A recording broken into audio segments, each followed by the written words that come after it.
Tonight's episode of the 31st Lap Podcast is brought to you by DirtTrackDigest.com. If it's on dirt, it's on Dirt Track Digest. This is the 31st Lap Podcast, recorded live in the studios of FingerLakes1.com in downtown Seneca Falls, New York. And now, your hosts, Chris Marquardt. Good afternoon, good evening, and welcome to this edition of the 31st Lap Podcast, episode number 254. On deck tonight, coming to you from the North Park building here at Academy Square in Seneca Falls. Excited to have this one on deck. We're going to be talking about the Tony Stewart All-Star Circuit of Champions coming to town, visiting Outlaw and Weedsport for those of you listening locally here this weekend, Friday and Sunday. Then we're also going to be talking with Matt Janczuk a little bit. Stephen Ovens is joining us on the Skype hotline. I know he's been anxiously awaiting a chance to get back on the air since they almost had a race at Land of Legends. I'm sure that was fun. Yeah, it's been rough, man. 2 rainouts in a row here. But as I said earlier on social media, double the features, double the fun this week. So it's going to be a good time. So we've got double features for the Sportsman and the Modifieds. Is that right? I'm trying to remember because just about everybody's on deck to have at least one makeup feature. So we had the street stock makeup feature last Saturday. Now this week we'll do the Sportsman and the 305 sprints. And then next Saturday will be double features for the Modifieds. There it is. So there's your rundown. A couple weeks of double features over there at Land of Legends. Outlaw Speedway going to kick the doors open for the 410s this weekend. It'll be, I think, the third or fourth time that the All-Star Circuit of Champions has been into town. We'll dive into that a little bit.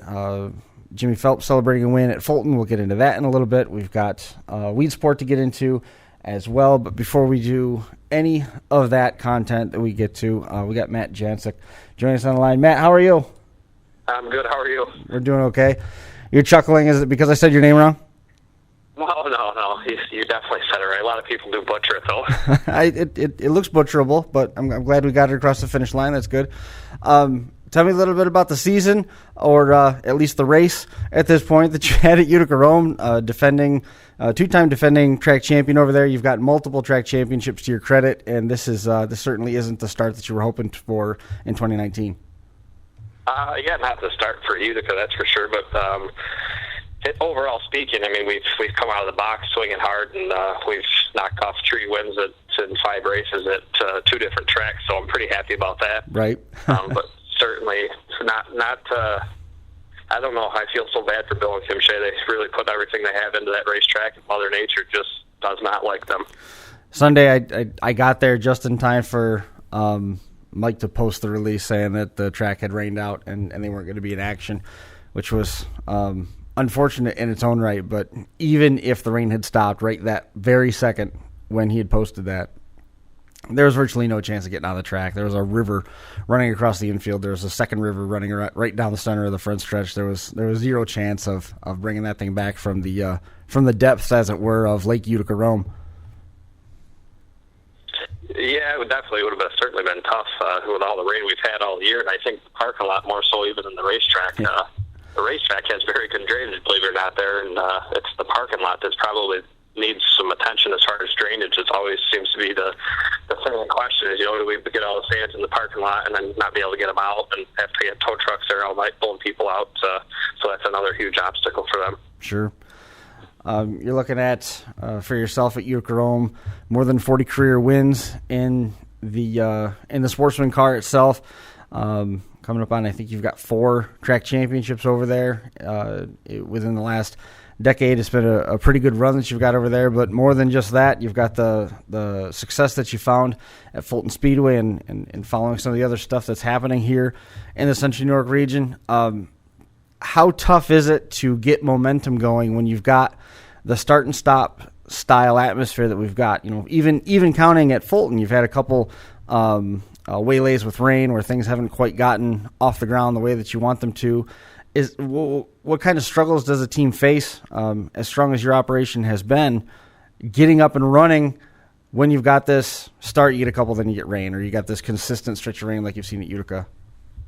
Yeah, I mean, I've been very, very fortunate to have the same team that I have. It's all family, so with my father and my father-in-law. They're like two main players on my crew that we've been at it, I've been at it for 17 years now, and I actually got 6 track championships logged at Utica. So we kind of meshed good together. It's just, chomping at the bit, just wanting to get to the track. We spend all winter building these cars, and this year we built a brand new car with a brand new engine, thanks to Enders for venturing into the crate stuff and doing a lot of dyno testing and tuning on these things, because we've really come out of the gate hard. So, I've had some things on my bucket list for 17 years. I don't think I've ever won on opening night, and we went to 2 tracks on opening nights and won both of them. So that was that really started out the season well. I'm super anxious to get back to the racetrack and just keep racing, which is why I'm kind of traveling around a little bit. We went to Land of Legends once last year, first time ever, and of course we made, I think, hot laps seat race right now. So I'm looking forward to getting back there to get some seat time, because actually, I was struggling a little bit there. It's a different type of track to drive, and it's big like Utica, but it's definitely shaped much different. So looking forward to getting back there in the series races. We're going to follow that this year, and that's why we're going to head back to Fulton Speedway or Brewerton Speedway on Friday to get some more seat time there, because as close as it is, I've only been there twice in my career, and that was last year. So looking forward to it. Bunch of different things jumping off the page there. Someplace like Fulton, you've got such a deep field. How important is momentum, not so much with or without the weather, just in terms of getting a car together and running consistently fast, and getting on getting ahead of the early season curve, I guess, is the best way to say it. Well, I think John White and his whole crew at Fulton Speedway, they really figured it out. I think most of the weeks we've had, I think the least cars was 45, and I think the most we've had up in the high 60s at Fulton. So what they've done right is start everybody, so you're allowed to try stuff. You're not discouraged to not go back the next week if you don't make the show, because everybody's making the show and they're starting everybody, which is huge. Right. In today's day and age, I was talking to Mike earlier in the week about, I don't think that there's as many die-hard race fans as there used to be, and these teams that are traveling are bringing the people with them that sit in the stands. So when they're not making the shows and getting sent home, they're a little reluctant to go back, or they're going to look elsewhere, like Fulton Speedway, to go get seat time, which I think is why his car count's so high. Sure. But, it brings a lot of cars, too, and there's a lot of good cars in the Sportsman division for sure. So it's a little bit of a toss-up. You get to test out knowing that you get to race. Fulton's not my home track. I'm not running there for points, so I'm not afraid to try stuff there. If it doesn't work, oh well, it's a good test, and try to get better for other tracks. What would you prefer in terms of Fulton Speedway? Because you do have a lot of good cars, but you've also got 60 cars there, and naturally there's going to be a bell curve. There's going to be a chunk of guys in the middle, a bunch of guys that are elite, and a bunch of guys that are still trying to figure out their programs. Would you rather run just against the fast guys, or would you rather have everything interwoven in a mishmash so that you're within a bell curve in your own feature, instead of just the fast guys or just the slow guys running together, or however they might break it up? I think their point system is definitely certainly odd, doing full points on the whole deal, because right. You could potentially never race your biggest competitor. It's possible. Yep. I think if you put if you put all, say, I'm not even going to say slow car, we'll say last experienced drivers in one right. race, it's probably going to be a smash fest, and they're not going to have anyone really to judge themselves off of or gauge themselves off of to make themselves better. Right. I know there's a lot of toss-up about, some of these bigger modified guys jumping down to the Sportsman and run some of these big shows like Brett Hearn. I think it's great. It only makes people like myself that can't afford a big block an opportunity to race those guys and make yourself better. So that's how I feel on it. I think that'd be pretty wild to see Brett Hearn in a Sportsman car, don't you think, Steve? Well, we've seen that before, haven't we? It'd be fun to see again. Yeah. Anytime you see that drop down, no matter what it is. You look at the way that the transitions went at Black Rock. however long ago when they got rid of the small blocks and they went to a Sportsman program, all those guys dropped down and they were all really good in Sportsman cars, and it really offered some challenges and gave them some opportunity to go race other places as well. But anytime you see that, the way that Matt put it, where you see that opportunity to gauge yourself against how other people are doing, it's got nothing but benefit in terms of making your program better, because you know at least where you're at. Well, definitely, and I think that there's even a comparison to this conversation to fans on the NASCAR side talking about Cup drivers racing in Xfinity. I mean, I see a real comparison there, because that's something that our dirt guys maybe don't get to do quite as much, to be able to kind of gauge themselves. But it's really cool when that opportunity does arise for it to happen, when you've got in that rare instance where somebody like Rocky or somebody, along those lines that have gone back and forth. I mean, down here where I am in the Southern Tier, you see a little bit more. You see guys like Donnie Lawson, Stacey Jackson, Eric Williams, guys that will go back and forth. So, yeah, it's something that is definitely an opportunity to see a little bit more, and not only that, but an affordable way to do so. Yeah, just to add in on that, even like Kenny Freeman, I believe he runs Devil's Bowl weekly. Whenever they race, I think Sunday is their race day, and he's running Lebanon Valley in a big block on Saturday. So I think it's cool. If they're going to do it, I just assume they do it more than what they do, instead of people complain that Brett Hearn won the Devil's Bowl 20,000 with 200 lap or whatever they had up there. He put a car together for one race, and not sandbagging, because these cars are just as tough to drive as a big block. I think sometimes even harder, being so underpowered. And you got to be spot on your setup. So I think it's a cool opportunity, and I would love to, even the Stewart Friesens, Stanley Johnsons, and all them guys to race against them. I think it's great. How about, some of the field that you see on a weekly basis over at Land of Legends? When the tour race comes through there for the Dirt Car Sportsman Championship Series visits, how many of those guys you think would be willing to drop down into a Sportsman car if they could find the wheels? Steven. Oh man, is that for Steve or Steve? Yeah, Steve's. Yeah, if they could find the wheels to do it, I don't see why they wouldn't, man. I think that would be a show. I really do, because there's actually, I almost wonder if you took those guys and did that, Chris. I almost wonder if you would be putting them on an even more level playing field. Not to say that the big block field isn't level, but I think that it would be more so if you put them all in the crate Sportsman, because there's definitely some variation of what you can do with power plant and who's putting them together and what they're getting for horsepower and getting for numbers on the dyno. So, you would take the engine package essentially out of that equation. You hit on setup there a minute ago, Matt, and touched on that. Early in the season, we've often talked about how tough it is to sort of get a handle on some of these tracks, because it's not what the season is going to settle into. We're not seeing those smooth tracks if there's a lot of frost heave or a lot of water issues and things like that.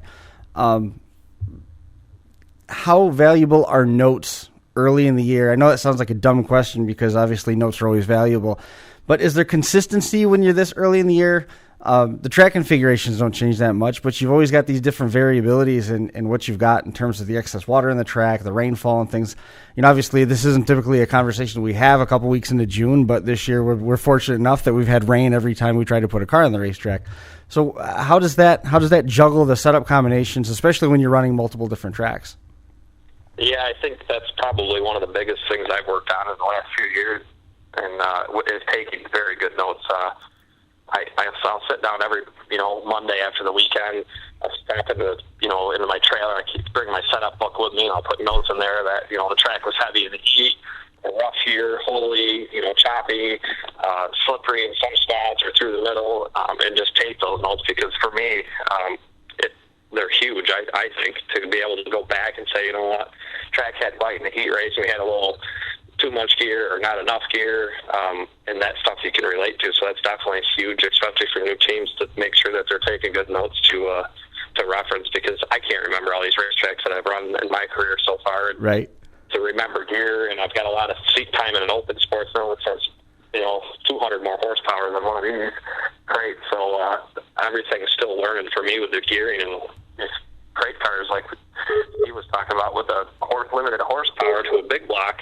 10 points in carrying a crate car is huge, and 10 points in a big block you won't even notice. So. Right. What do you think of the way that the crate program has helped the Sportsman series or Sportsman division as a whole find new life? I think, I was not for it when it first came out. I had, $35,000 in motors sitting on my floor for spares, and 2 cars and 2 motors. Right.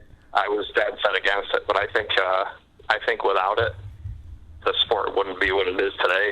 Sure. If you look at the quality of the cars, the cars, people are spending money on their cars and having good equipment because the engines cost so little, which is great. And it's a lot to do with the track, really pushing the tech on them to make sure that people aren't cheating them up, which, I think across the board, these racetracks are doing a great job with that. And holding people accountable when they are caught. That's the other important thing.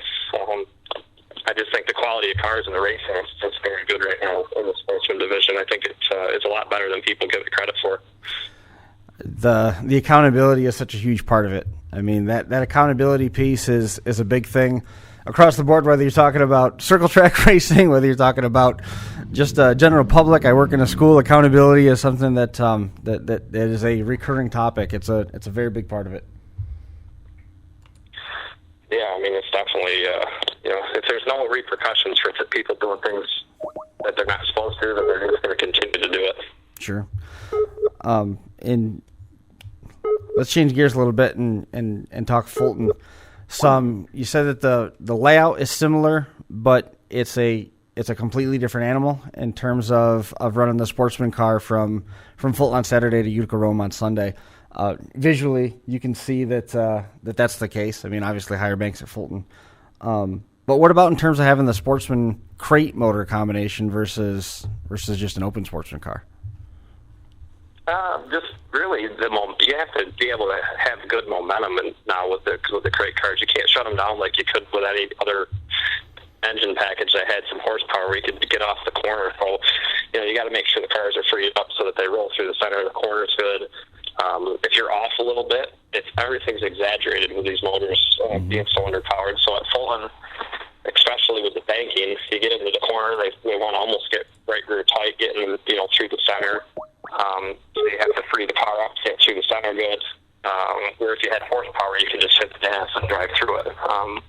So it's been quite a learning curve for me, really, over the last 3 years of driving these to just adjust to it. The adjustment part of it itself, when you got into those cars and first started, did it feel like you had forgotten everything you used to know about driving a race car? Not really. No. Kenny Keene gave me a great opportunity to drive his car. So his car was the first one that I drove, and we were extremely successful. But I was raising kids. I've had 12 years experience on him at that time, and I was racing, younger kids coming out of go-karts, so we were doing very well. It was, Ronnie Davis was coming up through, he was getting some good seat time and starting to be able to come from mid-pack to the front of Fulton and stuff, and so I think I just had an advantage with experience and knowledge of, just track and just the seat time that I had, which is what was beating them at that, but now, everybody's caught up to me for sure. Sure. It does seem like the class has evened out quite a bit. You see a lot of the same, the roots come to mind over at Fulton, something that you see at the front of the pack on a pretty regular basis, and you start looking at the Sportsman Modified Tour with the way they've got it broken up. You see a couple pockets of people that have been successful front to back, but at the same time, once you spread that out to a bigger footprint, like at Super Dirt Week, there's a lot of very, very good cars. Yeah, certainly. With Kevin Root, he's definitely one of the guys to be right now, and it's just, like I said before, the quality quality of cars. There's no one lacking for equipment in this division anymore. Everybody is spending the money where they need to be fast, so there's no advantage there anymore. The engines are all the same, so there's no variables there like there is the big blocks, like Steve was talking, that there's so many different combinations of these crate cars. They're all the same engine. And the bolt-on stuff, you can only buy so much stuff, and everybody's got the same stuff. So Right. It definitely comes down to driver setup and who wants to hold it down longer to get into the corner. The budget for a Sportsman car can put together a fairly decent 360 program. Have you ever thought about shifting gears into a sprint car? I would love to drive one. I've been chomping at a bit to drive one. I don't know, my lifestyle doesn't suit the whole traveling thing. But I would definitely love to get in the sprint car. I've talked about it for years, being friends with Paul Kinney and all them, and being around the sprint cars as much as I have been, because it seems like a lot of the, all of the sprint car races, if there's a special somewhere, it seems like the Sportsman kind of shadow the sprint cars. Yep. Which I actually prefer because it's great racing for the great cars on a slippery racetrack. So I would love to get in one sometime, but I don't think I could ever switch over and own a sprint car. I mean, you've had a lot of success driving the Sportsman car. You got a great family life at home outside of racing, and racing doesn't dominate it, but it's certainly a huge part of it. If you had the ability to travel and get around and make the rounds to all the different tracks and follow a couple of these different series, one, how would your racing career maybe be different? And then two, what one would you gravitate to? Would you want to do one that's a crate program, or would you look for something that's a little bit more open? I would prefer to. I mean, I would love to be in the small block right now. The big block stuff I did in 2014. I hurt my leg that year, so I was only able to race like 8 races, and then had a unexpected death of a major sponsor. So that kind of set things back. Where I went back to Sportsman racing and went great, just because of finances. I really hope that the small block stuff takes off, just because I think that's really where I belong. I don't belong in a crate car. Not that I'm too good for anyone. I just think that I got enough seat time and experience that, let the other guys race the crates and run the small blocks. But with the cost of them, they're still $30,000, for a good one, dirt legal, built small block. The W16s, it was a good avenue to try, but I still don't think that they're, even with the weight break, it's not, I think a regular spec-headed small block is better than the W16, so that's where I would like to see myself, is in a good small block class. But then you're limited on tracks there too, in Utica-Rome and Sultan. I think maybe Can-Am. Can-Am's in there too, yeah. So, yeah, you're just still limited on tracks there. And then the Dale series, I think there's 1,000 combinations you can run for that. So. Right, yeah. You could probably find a way to get your Sportsman to fit in there for the small block series with what Brett's got. Yeah. He's certainly opened it up well, and it seems pretty fair. I mean, Brett's always done a nice job of keeping things pretty level. Yeah, it's just like, when Brett started that whole, I guess it was a work bands thing, and with the rules packages and everything's different, and I don't know how I totally feel about all that. Yeah. You can get parts, but people are building pretty exotic stuff. Right. They get cars from a pretty exotic part of the Northeast too. Some pretty trick stuff comes out of that part of Pennsylvania, New Jersey, that area to run at some of those bigger tracks they've got down there. And I mean, I got nothing bad to say about Brett. Brett and I have been friends for a long time, and it's obviously working. He's getting cars, he's getting races, and he's getting turnout with the fan base. So you can't fault that by any measure. Are you gonna? It definitely has helped that part of it. The Southern Tier for sure. I mean, he revived racing and all the Southern Tier with his series, and sure. Everybody wants something different. Not everybody's for dirt car, and which is, I've raced both, back in the day. Sure. I mean, you've raced under a lot of different banners with the different stuff happening at Utica-Rome. Yeah, I mean, with the NASCAR stuff, that was actually probably one of the more fun. People don't realize the benefits to racing under NASCAR sanctioning. The benefits that they have with their tires and insurance, and even American Racer stuff with the tire money, and I mean, it was quite interesting, that's for sure. And the point structure, the recognition you get through NASCAR for it. I think I got a couple plaques, and they had sent me a bunch of stuff for winning a championship under NASCAR, and definitely had a lot of different cool things throughout the years, and have seen quite a bit of different things, that's for sure. Definitely. With the way that your summer is mapping out right now, are you going to make any of the touring events that are going to be coming through, regardless of what their affiliation might be? My plan is, I mean, as far as outside of the dirt car, I'm definitely running the Central Region Dirt Car Series, and then we'll hit Super Dirt Week for the first time since 2006. So I'm excited for that, to run all of Super Dirt Week. So we're gearing up for that stuff even already, getting stuff ready for that, and tires and wheels set up, so we have everything ready to go because there's quite a bit of racing there. So anxious for the 16th at Utica-Rome to finally kick off the Central Region points, because Fulton rained out the first race. Right. The I'd make hold-up weekend, so looking forward to that. And then I think there's a couple KOD races maybe at Utica-Rome that are, I believe, on the schedule and for the Sportsman cars. Obviously, I'll be there for anyways. Right.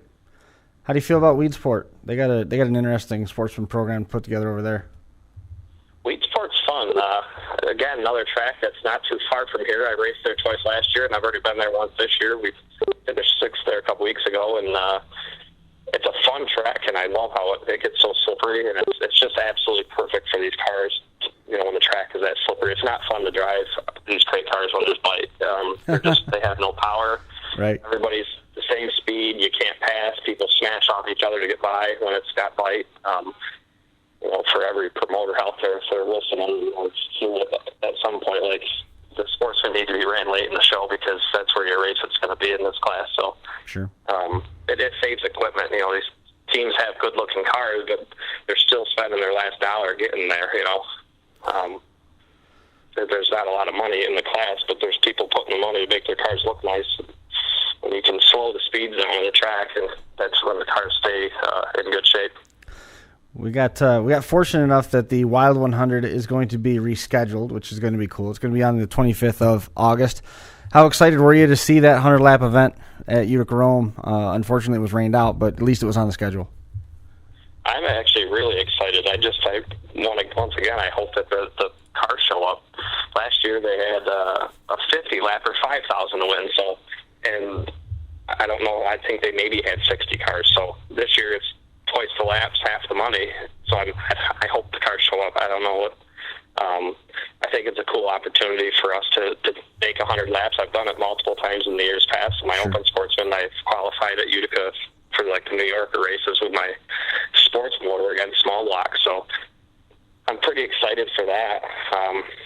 I think I got a little bit of an edge to run those long shows and save the car for the end. So we'll see. I mean, there's, like you said earlier, there's a lot of good cars out there, and Kevin Root knows how to get around Utica as well. So then it's not even him, Brad Rouse. I'm sure he'll show up. There's a lot of good guys. I'm sure the Zabotkas are going to be there too. Who was that? Zach Sabotka. Oh yeah, Zach. Yep, he's been running there quite a bit actually. So I'm sure he can get around there good. I know he's right now. He's been trying to get that going better. And but either way, he's still got his Bicknell car too that runs well. So right.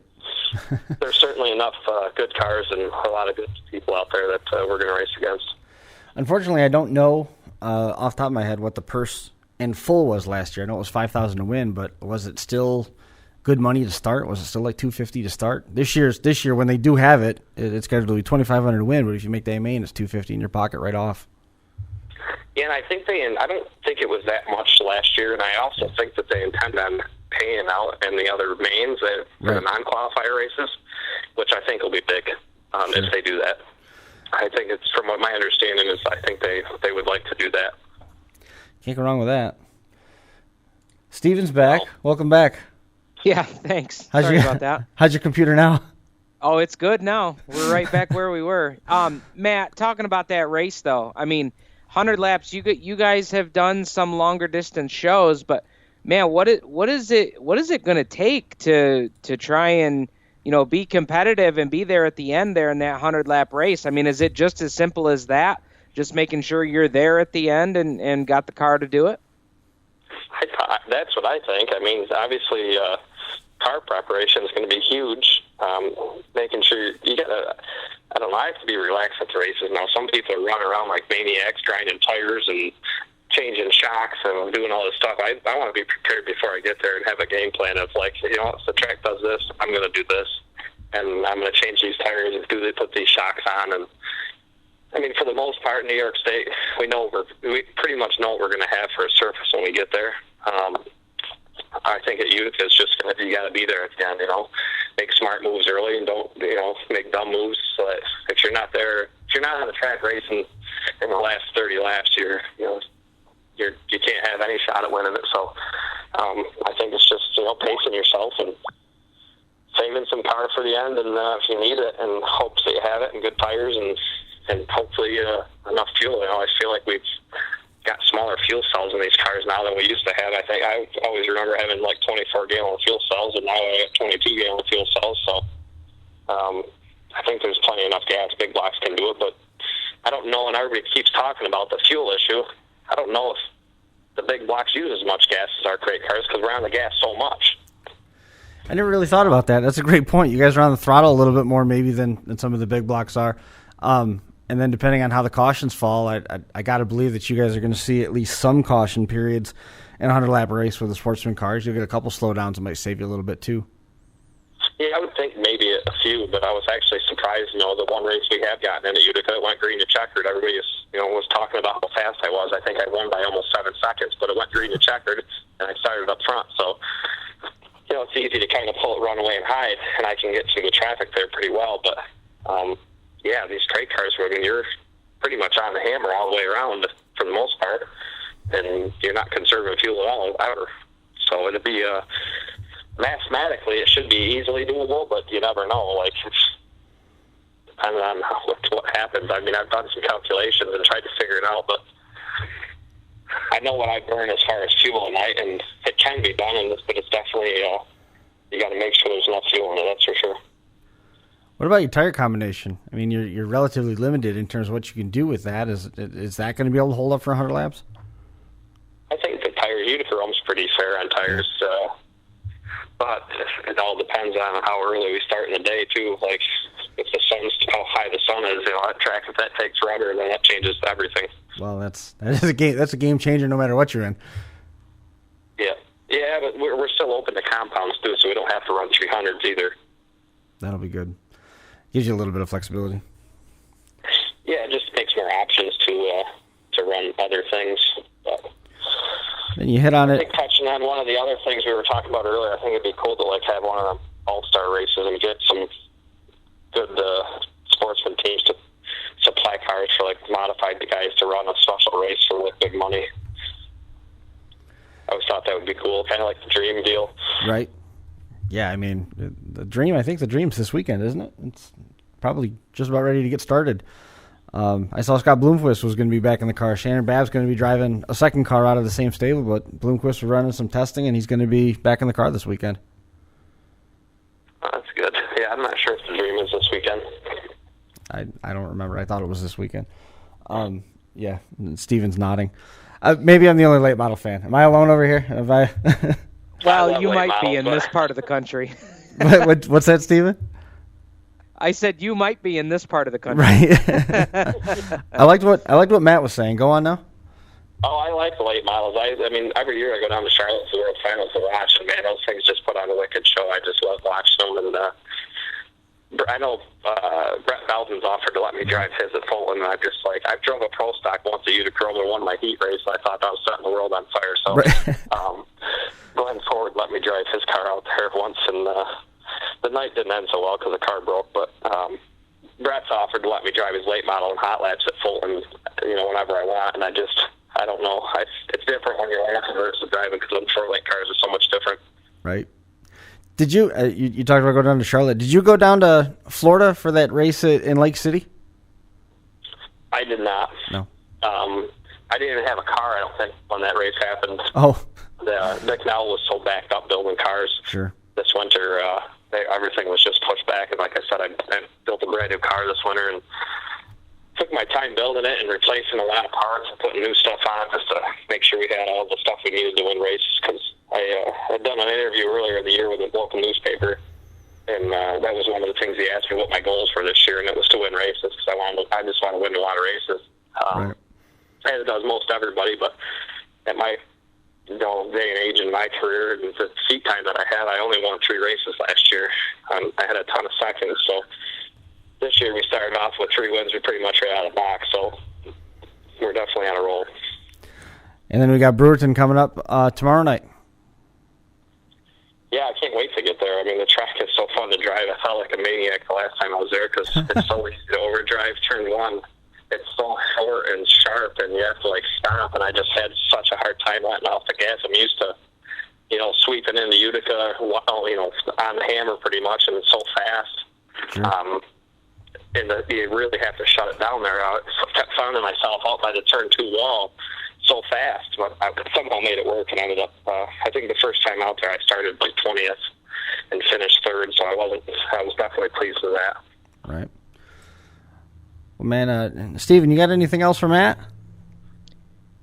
No, man, Matt, real good luck to you, man. I was telling Chris before the show started tonight, I kind of got familiar with you. I used to work on the video crew at Utica with the Thomas boys and all the folks that were up there doing the video in the mid-2000s, and started hearing your name back then and have heard your name quite a bit in Victory Lane since then. So good luck to you, and good luck when we get that 100-lapper, and that ought to be quite a show.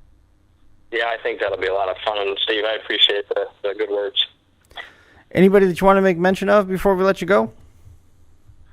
Just everybody, my sponsors and my family, most off my wife, and I just got such a bunch of good people behind me and sponsors. It was Bill Frank Shocks, Fastline Performance, Velocity Raceway, Be Headers, the local Madison County Stop DWI program, Holy Smoke Barbecue, Enders Racing Engines. It's just everybody's been just such a huge support of my team, and just all the youth and the kids out there. That's what it's all about, get more kids involved in it and the stuff that I do with that. It's awesome. It's the next generation of racers. If we don't get them hooked early, then we're not going to get them, Yeah, I said that to one of my partners there with Hamilton Kohler.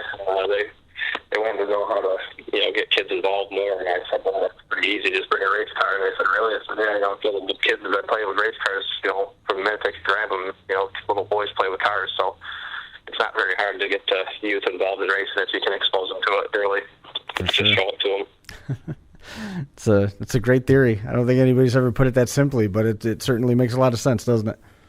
Yeah, and we've done quite a few events, and it was a huge eye-opener to that organization to see the success that they've had at the events when I bring my race car, because the kids are just climbing all over it, and I got autograph cards to give them, and right. it brings them in, and we make pit passes so that they're involved, and I think this year we're trying to work on busing the whole community of kids to Utica-Rome for a regular show, so I'm looking forward to trying to put something together with that.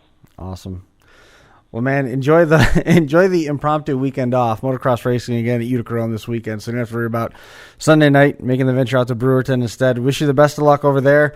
Hopefully things go well, and of course at Fulton, it'd be fun to put it in Victory Lane in one of those 3 features as well.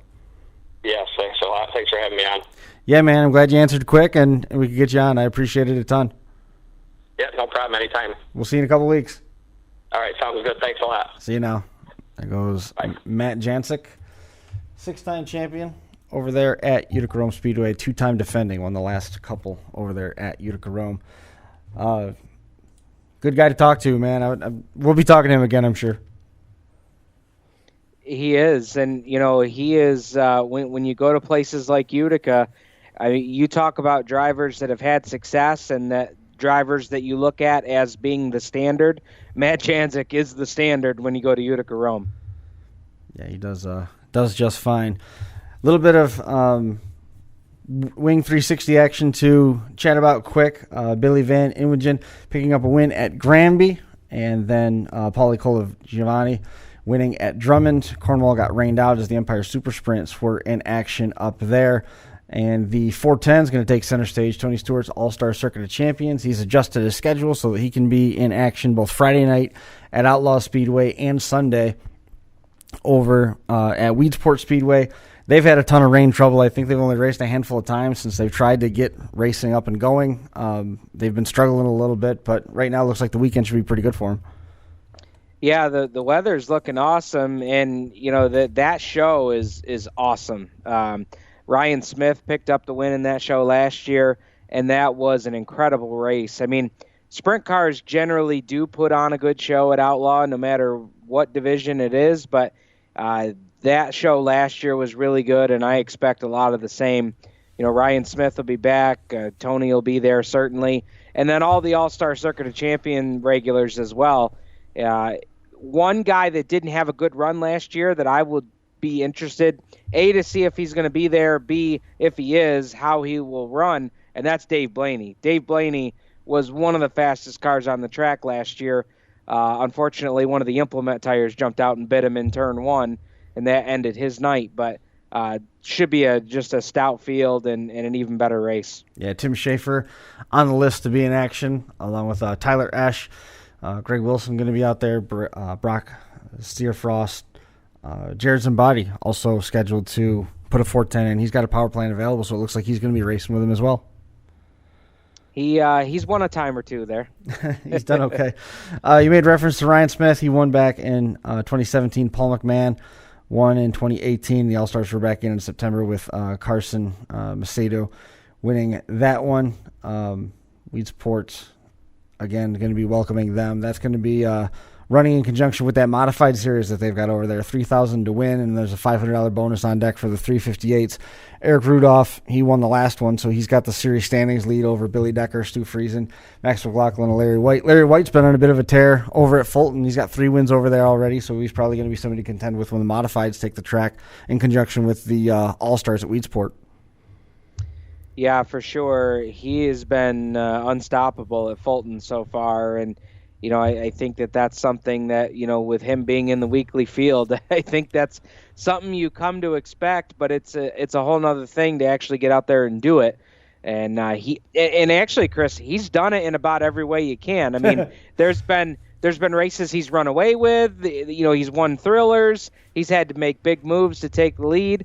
I mean, Larry's got it figured out over there for sure. And, if nothing else, has been making it exciting. Yeah, it's certainly a couple of those wins haven't been easy, but you only have to be the first one to line. Doesn't matter by how much. That's exactly it.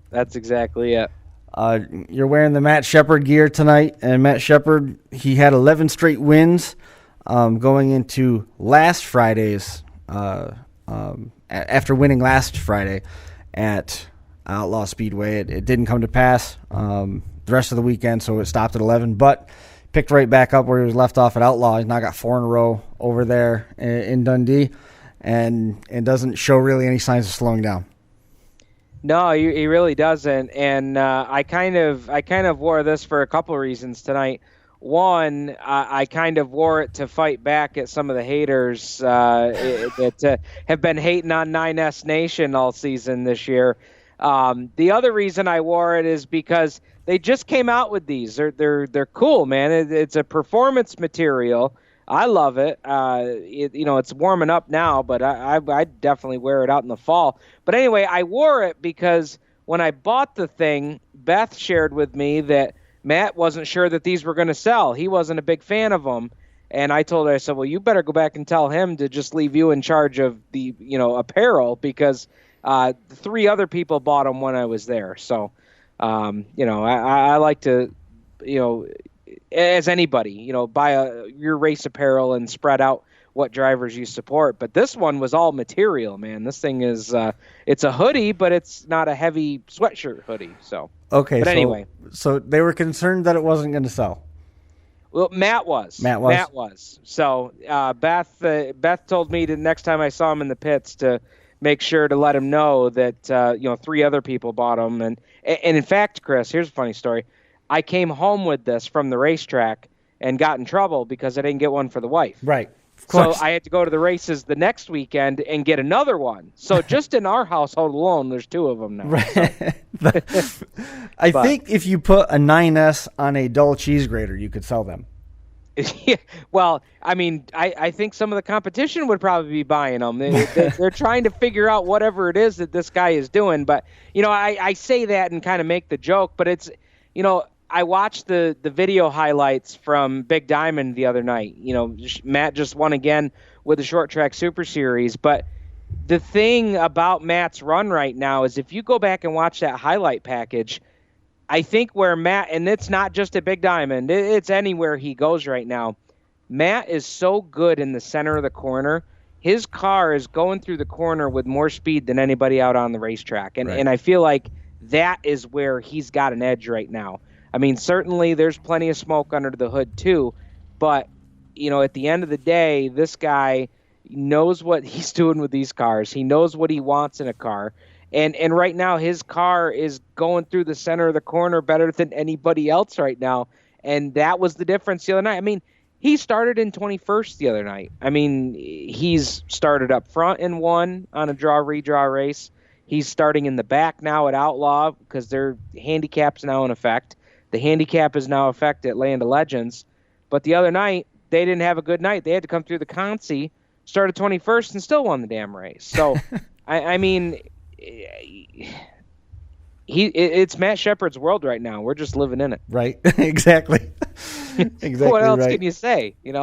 And credit to him because, and a lot of drivers, and I've spoken with a lot of drivers at Land of Legends, and they will tell you that he is just on his game right now. And a lot of drivers are pointing to preparation. A lot of guys that, are saying, hey, we're trying to catch that 9S. We're trying to catch that 9S. But, where he's might be beating us right now is preparation. And what I think some people probably don't realize either is a lot of these guys that are chasing him are getting advice from him. Now, he might not be opening up the book and showing them the exact page, but he gives guys a lot more pointers than I think people in the grandstands or people, typing on the internet might realize. Right. He is much more forthgiving with information than I think a lot of people understand. And as the competition gets better and gets closer, I think you start to see that in motion. So as the season goes on, I think the competition is going to start catching up here. And maybe he won't give quite as many pointers out to those guys. Right. But it's, it's just they've got it figured out. They've got this coil thing figured out. And it's honestly... as an announcer and as a race fan, it's been a treat to watch. It really has. Jeremy Wonderling coming away with his second straight Gary Montgomery Memorial for the late models. He ended up taking that away from a dominant John Waters. So congratulations out to Jeremy for that win. Dylan Cece winning his third street stock feature over there at Outlaw. We saw... oh, geez, I lost my spot. Brad Smith came away with a win in the IMCAs. Wayne Ellison got his second hobby stock feature. And Adam Austin won the four-cylinder main event, and Scott Lehman and Erica Bell were in the top five. Steve Perkins, the third, won the youth feature. Jumping over to Brewerton, who was one of the only other tracks to get the full program in over the course of the weekend. Jimmy Phelps picked up the win there. He's a defending track champion at Brewerton. He was up to over a 6-second lead during a couple of the caution flags, and he ended up hanging on for the win there. Tim Sears Jr. and Matt Hulsizer filling the top five. Billy Decker and Larry White were right there, second and third. Other winners included Jim Spano and Alan Fink in the two Sportsman features, Jeff May in the Mod Lights, Chuck Polachek in the four cylinders.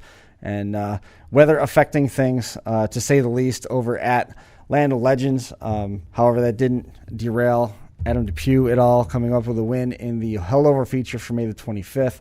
And the Dirt Modified Nostalgia Tour was able to get their 15-lapper in. Jonathan Caluso winning over Robert Johnson and then Lawrence there. So he's got in, but the rest of it simply didn't happen.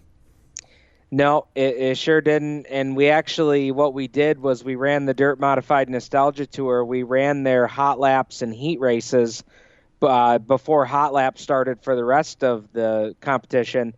And then after hot laps were done for our regular classes, we brought them right back out and ran their feature because we knew that we would get a weather at some point. We thought it was going to hold off a lot longer than it actually did, right. But we wanted to get their races in, being a traveling series. We wanted to get them in and out as best we could so that at least their trip out, because a lot of them traveled, quite a ways away.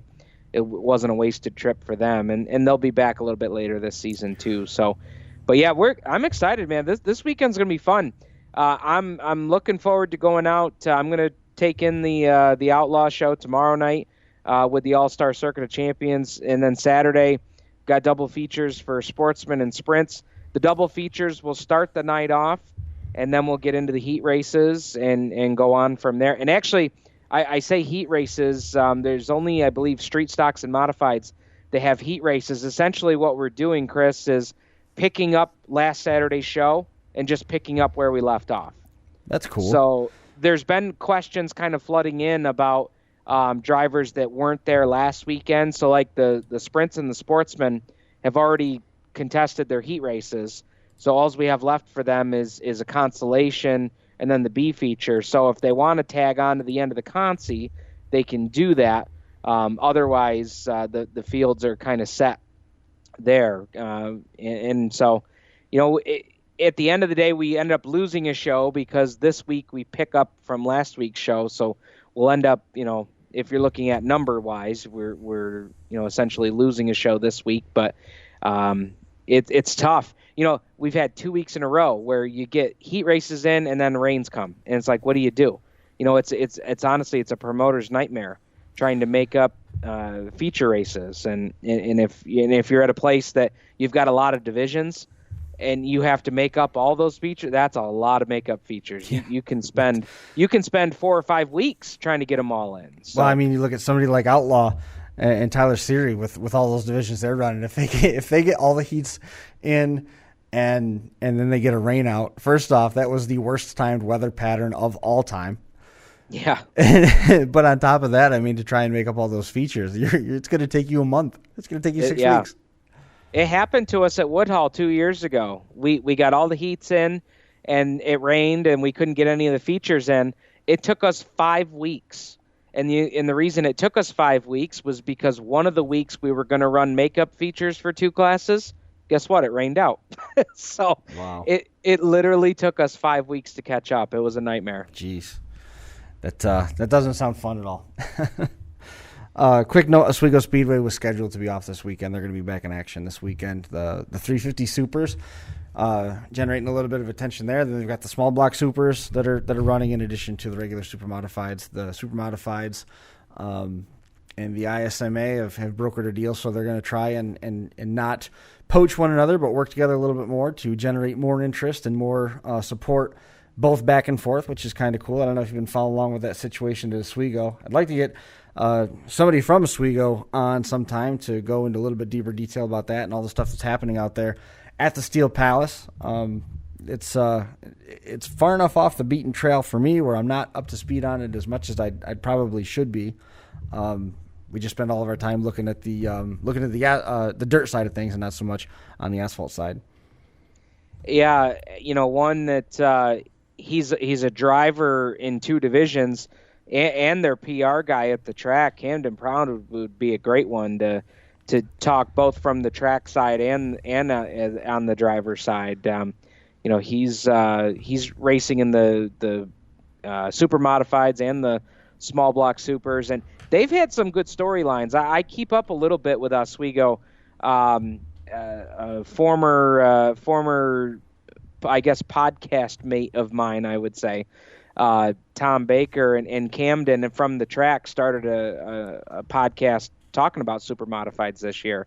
And so I've been able to keep up a little bit better with them. But they just had a super modified winner here a couple weeks ago, Allison Slode, who was the first female driver to ever win a super modified race at Oswego. So that was pretty cool. But yeah, I'm telling you, if you're watching tonight and you're primarily a dirt fan, but if you get a Saturday night, I'm telling you, if you want to do something different, take in a little different brand of racing and just see some absolutely stout machinery, take a trip to Oswego. It'd be well worth your trip.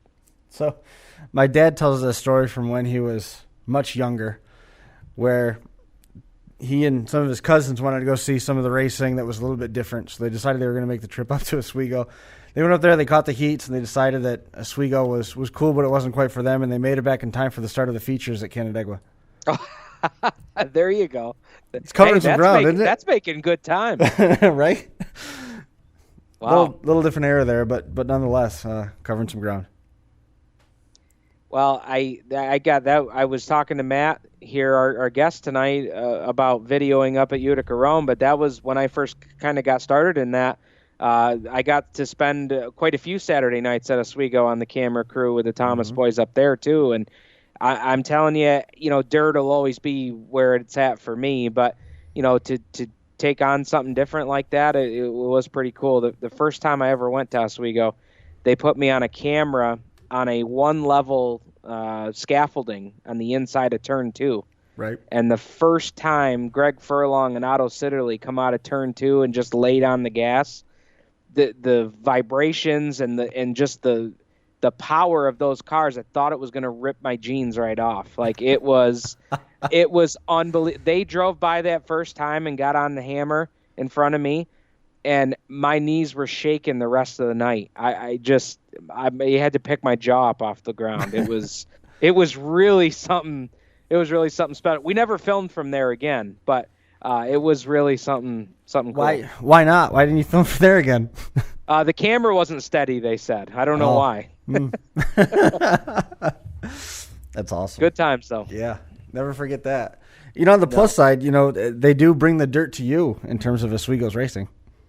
They absolutely do. And,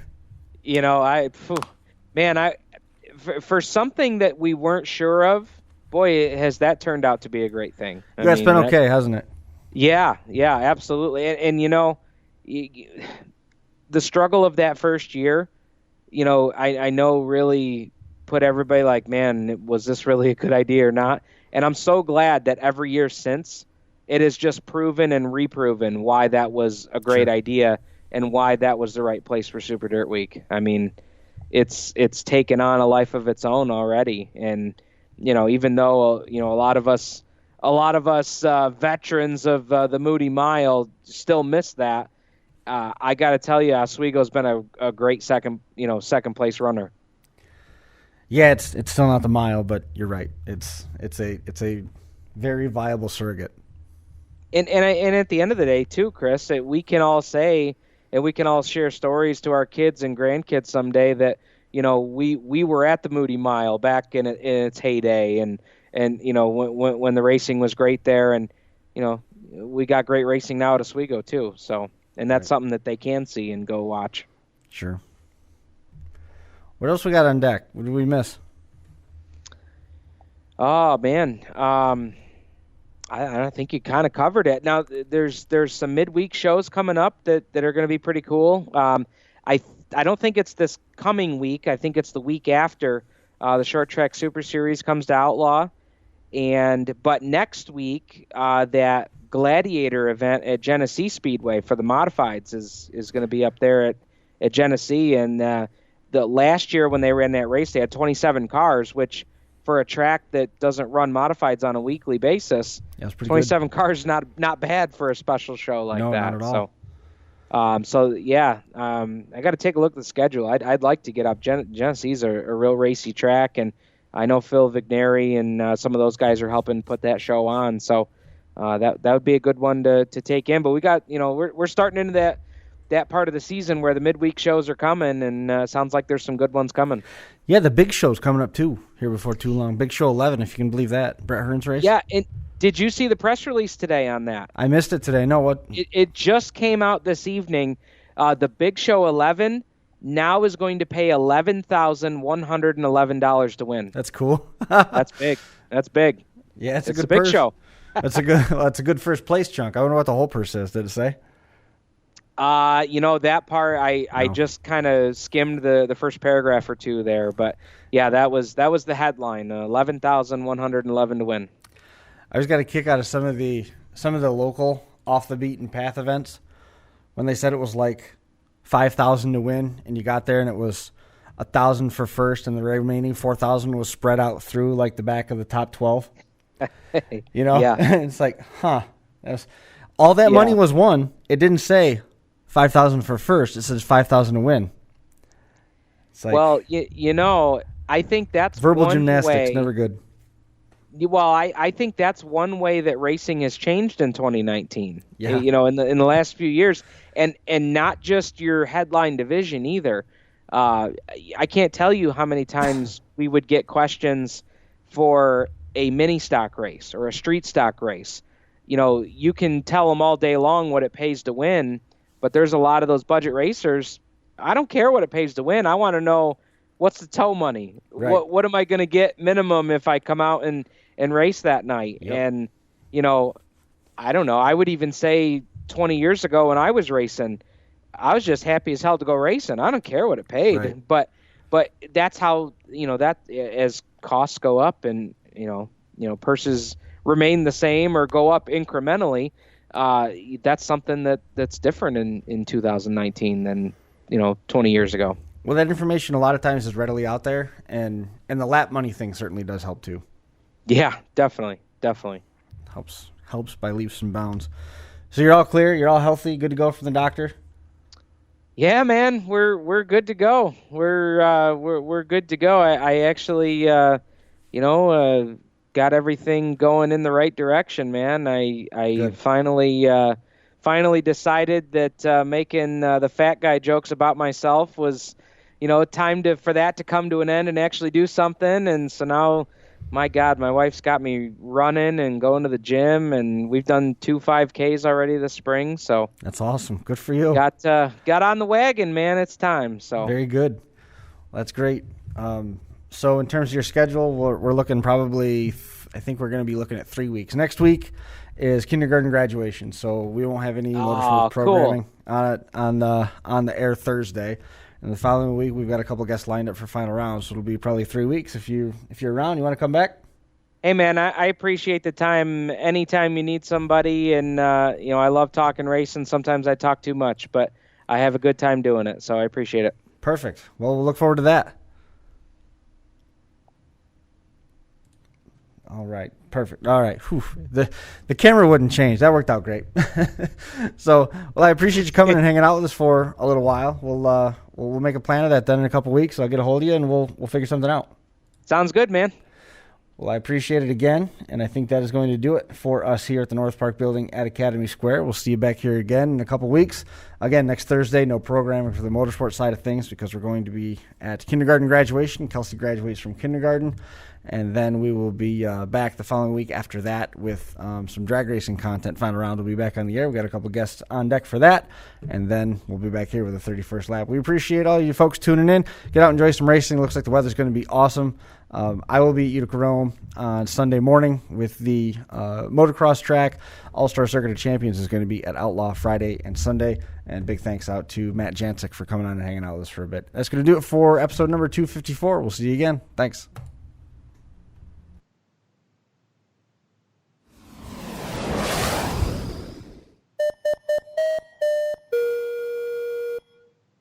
Tonight's episode of the 31st Lap Podcast is brought to